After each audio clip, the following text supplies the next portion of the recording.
নমস্কার বন্ধুরা, আমি সূচনা। আমার চ্যানেল সূচনা দিনলিপিতে আপনাদের সকলকে স্বাগত জানাই। আর সূচনা দিনলিপি পরিবারের সকল সদস্যদের জানাই a very happy new year 2024। নতুন বছর সকলেই খুব ভালো কাটুক। অনেকদিন ধরে মায়ের মন্দিরে পুজো দিতে মন চাইছিল। সেই মতো 31শে ডিসেম্বর বছরের শেষ দিন, যাতে নতুন বছর নির্বিঘ্নে কাটে, তাই দক্ষিণেশ্বরের উদ্দেশ্যে বেরিয়ে পড়েছিলাম। বাড়ি থেকে বেরোতে একটু বেশি দেরি হয়ে গিয়েছিল। বিকাল 4টে নাগাদ আমি আর কর্তামশাই বেরিয়ে পড়েছিলাম। এইটা আমাদের পাড়া। এই যে দেখুন, তারাতলা ফ্লাইওভার আর বাঁদিকে জোকা মাঝেরহাট মেট্রো। তারাতলা ফ্লাইওভার থেকে নেমেই পড়বে নতুন মাঝেরহাট ব্রিজ। আপাতত এত অব্দি জোকা মেট্রো চালু আছে। এর পরের কাজটা এখনো চলছে, মানে বছর 10-12 ধরে চলছে। এই মেট্রো দেখিয়ে জমির দাম বেড়ে হাজার হাজার ফ্ল্যাট বিক্রিও হয়ে গেল। মেট্রোর কাজ কবে কমপ্লিট হবে কেউ জানে না। এবার আলিপুর চিড়িয়াখানার একটু আগে থেকে ডান দিকে ঘুরে ন্যাশনাল লাইব্রেরি উত্তীর্ণ এবং ধনধান্য বিল্ডিং এর পাশ থেকে সোজা গিয়ে বাঁদিকে রেসকোর্স আর ডান দিকে ভিক্টোরিয়া মেমোরিয়ালকে ফেলে রেখে ময়দান হয়ে আমরা ফোর্ট উইলিয়ামের সামনে পৌঁছই। দেখুন, এই রাস্তায় কি সুন্দর ঘোড়ার গাড়ি চলছে। যেহেতু 31শে ডিসেম্বর ছিল, তাই গাড়িগুলোকে সুন্দর সাজিয়েছিল আর লোকজনও বেশ চড়ছিল। জানেন, ছোটবেলায় বড়দিনে বা এই শীতের মৌসুমে আমি আমার বাপির সাথে এইখানে ট্রামে করে বেড়াতে আসতাম। আর এখানে এসে এদিক ওদিক ঘুরে কিছু খেয়ে বেলুন কিনে আবার ফিরে যেতাম। সেই দিনগুলো খুব মনে পড়ে গেল।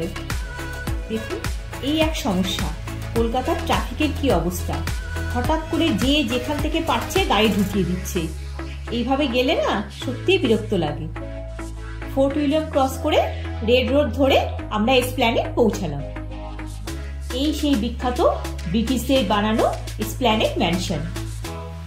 এটাকে বাঁদিকে রেখে আমরা চৌরঙ্গি ক্রসিং এর দিকে এগিয়ে যাই আর ওই টিপু সুলতান মসজিদকে ডান দিকে ফেলে সেন্ট্রাল অ্যাভিনিউ হয়ে শ্যামবাজার পৌঁছাই। এইখানটা রাস্তাটাও বেশ চওড়া আর একটু যেন ফাঁকা মনে হলো। শোভাবাজার মেট্রো স্টেশনের ঠিক সামনে রাস্তার মাঝখানে একটা লাল মন্দির রয়েছে। দেখুন, কথিত আছে এই মন্দিরটা নাকি শোভাবাজার রাজবাড়ির উদ্যোগেই তৈরি হয়েছিল। আর এই মন্দির থেকে সুড়ঙ্গ পথে রাজবাড়ির অন্দরমহলে প্রবেশ করা যেত। রাস্তা তৈরির সময় অনেক চেষ্টা করেও ব্রিটিশদের দ্বারা এই মন্দির ভাঙা যায়নি।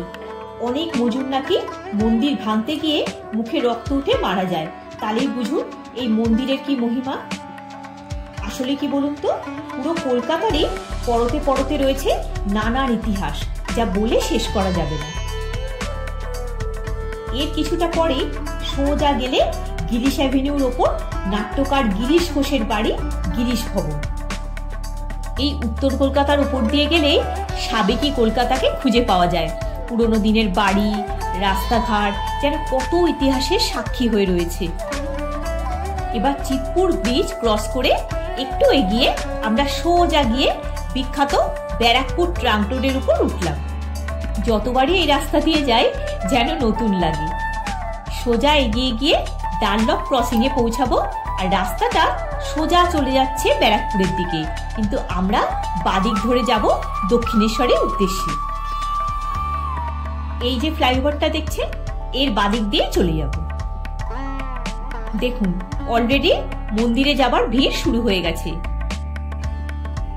প্রায় 4:45 নাগাদ আমরা পৌঁছালাম। তবে ভাগ্যে সেই সময় এসেছিলাম। আরো আগে আসলে যে কি হতো, যা ভিড় হয়েছে। এদিকে কার পার্কিং একেবারে ফুল। অতি কষ্টে একটা জায়গা পেয়ে গাড়িটা রাখতে পেরে শান্তি হলো, নাহলে হয়তো বেরিয়েই চলে আসতে হতো। 1855 খ্রিস্টাব্দে রানী রাসমণি দক্ষিণেশ্বরের কালী মন্দিরের স্থাপনা করেছিলেন। ওই দেখুন, মন্দিরের চূড়াটা দেখা যাচ্ছে। এখানে মা কালী মা ভবতারিণী রূপে পূজিত হন। গঙ্গা নদীর তীরে অবস্থিত এই মন্দির শ্রী শ্রী রামকৃষ্ণ পরমহংসদেবের জন্য বিখ্যাত। একে তো 31 ডিসেম্বর বলে এমনি ভিড় হয়, আর যেহেতু 1 তারিখ কল্পতরু উৎসব, তাই আগের দিন থেকে প্রস্তুতি শুরু হয়ে গেছে আর তেমনি ভিড়ও হয়েছে। প্রতি বছর 1 জানুয়ারি কল্পতরু উৎসব পালন করা হয়। কথিত আছে এই দক্ষিণেশ্বর কমপ্লেক্সেই পঞ্চমুণ্ডী আসনে বসে শ্রী শ্রী রামকৃষ্ণদেব সিদ্ধিলাভ করেছিলেন।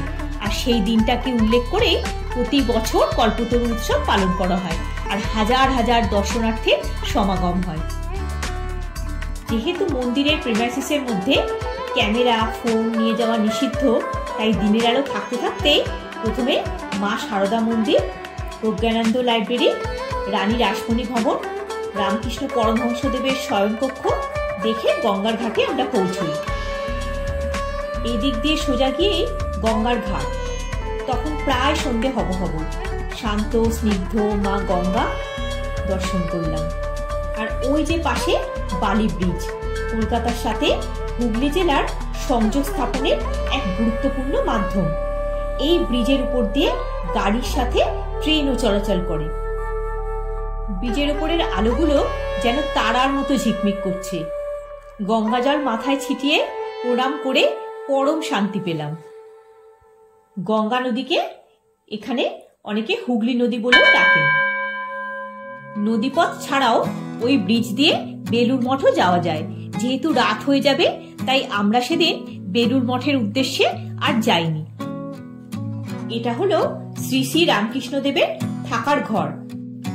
শ্রী শ্রী রামকৃষ্ণদেবের কক্ষের মধ্যেও ক্যামেরা অ্যালাউড নয়, তাই সেখানেও আমরা ছবি তুলতে পারি। ততক্ষণে সন্ধ্যাও ঘনিয়ে এসেছে, আর ঠিক এই সময় চারিদিকের আলোগুলো জ্বলে উঠল, যেন এক নৈসর্গিক পরিবেশের সৃষ্টি হলো। আর ওইগুলো হলো দ্বাদশ শিব মন্দিরের পিছন দিকটা। এক একটা লাইনে 6টা করে মোট 12টা শিব মন্দির রয়েছে, যার মধ্যে আপনাদের শুধু 6টাই দেখাতে পারলাম। মূল মন্দিরের ভিতর দিয়ে এই শিব মন্দির দর্শন করতে হয়। সেখানে যেহেতু ক্যামেরা নিষিদ্ধ, তাই বাইরে থেকে আপনাদের একটু মন্দিরগুলো দেখালাম। আর ডান দিকে দেখুন একটা পার্ক করা আছে, সেখানে এই আশ্রমের সাথে যুক্ত সাধকদের মূর্তি স্থাপন করা আছে। এবার গেলাম দ্বিতীয় ঘাটটাতে। জানেন, আগে এই গেট দিয়ে সরাসরি ঘাট হয়ে মন্দিরে প্রবেশ করা যেত। আমি কতবার গঙ্গা দর্শন করে এই গেট দিয়ে মন্দিরের ভেতর প্রবেশ করেছি, কিন্তু এখন এই গেটটা বন্ধ করে দেওয়া হয়েছে। আগে তো এইভাবে ছিল না, তবে কয়েক বছর ধরে সব নতুন করে তৈরি করা হয়েছে। একই ছাদের তলায় দুপাশে দেখুন শাড়ি দিয়ে দোকান। সামনে যে বিল্ডিংটা দেখছেন ওটা হলো ডালা আর্কেড। এখানে ডালা, প্রসাদ ইত্যাদি পুজো দেবার সমস্ত সামগ্রী পাওয়া যায়। এখানে পুজো দেওয়ার জন্য সব পেয়ে যাবেন। এই যে স্টল নাম্বার 26, আমরা এখান থেকে ডালা নিয়েছিলাম। কোনটার কি দাম আছে? ওটা 15 টাকা পিস আছে, 600 টাকা কেজি। এটা এটা এটা আছে, নিচেটা আছে, এটা আছে। আচ্ছা, আর এই ডালা? ডালা আপনি যেরকম নেবেন, এটা 1000 টাকা আছে, এটা 250 আছে, 200 আছে, 150 আছে, 500 আছে। আর হ্যাঁ, দোকানটাও খুব পরিষ্কার পরিচ্ছন্ন। আমি আবার ওই ব্যাপারটাও একটু দেখি কিনা। যদিও মন্দির সংলগ্ন কাউন্টারে ব্যাগ, জুতো, ক্যামেরা, মোবাইল ফোন রাখার ব্যবস্থা আছে, কিন্তু আমরা এই স্টলে আমাদের মোবাইল ফোন আর জুতো রেখে গিয়েছিলাম। ভদ্রলোকের ব্যবহার অত্যন্ত ভালো। যদি কারোর লাগে, ডেসক্রিপশন বক্সে ফোন নাম্বারটা দিয়ে রাখলাম, যোগাযোগ করতে পারেন। এখান থেকে পুজোর ডালা নিয়ে আমরা মন্দিরে পুজো দিতে চলে গিয়েছিলাম। সেটা তো আর আপনাদের দেখাতে পারলাম না। ভিতরে অনেকক্ষণ লাইন দিলেও খুব ভালোভাবে মা ভবতারিণী পুজো দিতে পেরেছিলাম। এছাড়াও শিব মন্দির, রাধাকৃষ্ণের মন্দির, নাট মন্দির সব দর্শন সেরে বাইরে এসে জুতো, ফোন সব সংগ্রহ করে ওই যে আনন্দম লেখা স্টলটা, সেখানে গেলাম। এটা রানী রাসমণি ফাউন্ডেশনেরই স্টল। ভিড়ের জন্য পাশে আরো একটা অস্থায়ী স্টল করা হয়েছে। এখানে ক্যালেন্ডার, ফটো, মন্দির সংক্রান্ত নানান তথ্য বিষয়ক গ্রন্থ সংগ্রহ করতে পারেন। আমরা প্রতি পিস 75 টাকা মূল্যের মা ভবতারিণীর মূর্তি দেওয়া ল্যামিনেশন করা ক্যালেন্ডার কিনেছি। এই দেখুন ক্যালেন্ডারটা আপনাদের একটু দেখিয়ে দিচ্ছি। ক্যালেন্ডার কিনে বেরিয়ে ওই যে শ্রী শ্রী রামকৃষ্ণ পরমহংসদেবের স্ট্যাচু করা বিল্ডিংটা দেখছেন, ওরই নিচে সুন্দর করে সাজানো একটা ফুড প্লাজা তৈরি করা হয়েছে। গেলাম ফুড প্লাজাতে, কি সুন্দর বাঁধানো ঝকঝকে দেখুন। তার মধ্যেও মানুষজন জলের বোতল, খাবারের প্যাকেট যেখানে সেখানে ফেলে রেখেছে। কি যে এতে লাভ হয় কে জানে। আগে এগুলো অস্থায়ী একচালা দোকান ছিল, এখন সব ভেঙে সুন্দর করে রেস্টুরেন্টের মতো করে দেওয়া হয়েছে। এখানে সব দোকানগুলোই পিওর ভেজ। দক্ষিণেশ্বরে পুজো দিতে গেলে আপনাদের বলবো একটা দিন হেলথের কথা ভুলে গিয়ে এই কচুরি ছোলার ডাল বা কচুরি তরকারি একবার খেয়ে দেখবেন, দারুণ লাগবে। বিশেষ কিছু দেয়া হয় না, তাও যেন স্বাদে অতুলনীয়। সবকটাতে এত ভিড় দেখে একেবারে শেষের দিকে স্টলটাতে ঢুকলাম। 50 টাকা পার প্লেটে 4টে কচুরি আর রিপিটেডলি ডাল আর তরকারি দেয়া হয়। আমি খেয়েছিলাম কচুরি ছোলার ডাল, আর আমার হাজবেন্ড খেয়েছিল কচুরি আলুর তরকারি, আর সাথে নিয়েছিলাম দই বড়া আর রসগোল্লা আর মিনারেল ওয়াটারের বোতল। সব খাবার মিলিয়ে আমাদের বিল হয়েছিল 200 টাকা, আর বেশ পরিষ্কার পরিচ্ছন্ন ছিল। খাওয়া শেষ করে আমরা স্কাই ওয়াকটায় গিয়েছিলাম। এসকেলেটর দিয়ে ওপরে উঠে ডান দিক দিয়ে গেলে একটা টানেল মতো করা আছে, আর তার মাঝেই রয়েছে একটা ছোট শপিং কমপ্লেক্স। এখানে পুজোর সামগ্রী যেমন চন্দন কাঠ, শিবলিঙ্গ, ঠাকুরের বাসন ইত্যাদি ছাড়াও রয়েছে নানা রকমের আচার, বাচ্চাদের খেলনা, চুড়ি আর শাখার দোকান। ব্যাস, শাখার দোকান দেখেই তো চোখ আটকে গেল। বেশ কিছু শাখা দেখে নিলাম একজোড়া সরু ডিজাইন দেওয়া শাখা আর ডিজাইনার পলা। দামটাও কিন্তু বেশ রিজনেবল। এখানে 2000 টাকা পর্যন্ত নানান রেঞ্জের শাখা আছে। আমি 200 টাকা জোড়া শাখা আর 100 টাকা জোড়া পলাটা কিনেছি। কেমন হয়েছে বলুন তো? সবসময় না পড়লেও মাঝে মাঝে শাখা পলা পড়তে আমার খুব ভালো লাগে। আর ওই যে কাঁচ দিয়ে দক্ষিণেশ্বরের মন্দিরের আদলে একটা ডিজাইন করা আছে, সবাই দাঁড়িয়ে ছবি তুলছে, আমিও বাদ যাইনি, কয়েকটা ছবি তুলে নিয়েছি। আবার এসকেলেটর দিয়ে নিচে চলে এলাম আর পায়ে পায়ে এগিয়ে চললাম কার পার্কিং এর দিকে। আপনাদের ভালো লাগছে তো দক্ষিণেশ্বর ভ্রমণ আমার সাথে? প্রচন্ড ভিড় আজকে, তার মধ্যে মাইকে সমানে অ্যানাউন্স চলছে। আমি আপনাদের কথা বলেও আপনারা এখন বুঝতে পারবেন না। যেতে যেতে দেখলাম একটা ছোট বাঁধানো পুকুর, বেশ ভালো লাগলো। এবার মা ভবতারিণীকে বাইরের থেকে প্রণাম করে বিদায় জানিয়ে ওখান থেকে বেরিয়ে এলাম। ফেরবার সময় যেহেতু হাতে সময় ছিল আর 31 ইভ বলে কথা, তাই একটু ঘুরে বাড়ি ফিরতে ইচ্ছা করছিল। সেই জন্য আমরা বিটি রোডের পরিবর্তে ইএম বাইপাস ধরে চারিদিকের আলোকসজ্জা দেখতে দেখতে গো ব্যারাক্সের উদ্দেশ্যে আবার এসপ্ল্যানেডের দিকে গেলাম। ওখানে একটু ঘোরাফেরা করে রাতের খাবার কিনে যাওয়ার সময় দেখি চারিদিকে প্রচন্ড ভিড়, আর পুলিশ একেবারে গাড়ি নিয়ে কোনো দিকে যেতেই দিচ্ছে না। সব রাস্তায় প্রায় নো এন্ট্রি করে রেখে দিয়েছে।